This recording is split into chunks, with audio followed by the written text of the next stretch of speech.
बिस्मिल्लाहिर्रहमानिर्रहीम। मेरे प्यारे बहनों और भाइयों, अस्सलामु अलैकुम। अलिफ लाम मीम सूरतुल बकरा के आगाज़ में और फिर कुरान करीम में आपको इस तरह के अल्फाज बकसरत मिलते हैं।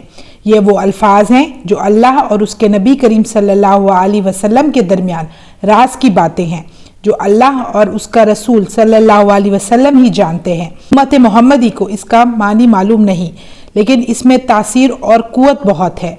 अलिफ लाम मीम का एक ऐसा कुरानी वजीफ़ा प्यारे बहनों और भाइयों मैं आपके लिए लेकर आई हूँ। अगर ये आप कर लें तो आपकी तमाम मुश्किलात हल हो जाएं।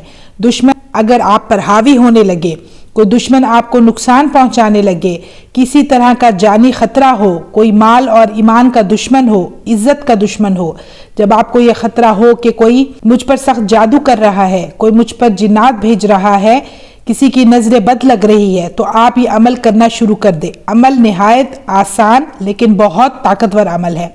आपने रोजाना 11 बार अलिफ लाम मीम पढ़कर अपने सीने पर फूंक मारनी है और सीने पर उंगली की मदद से आपने अलिफ लाम मीम लिखना भी है।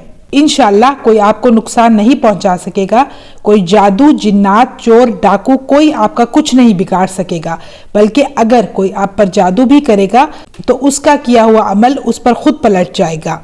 तो व्यूअर्स, मुझे दीजिए इजाज़त। इंशाअल्लाह मैं फिर हाजिर होंगी। अपना ढेर सारा ख्याल रखिएगा, दुआ में याद रखिएगा। अल्लाह हाफिज़।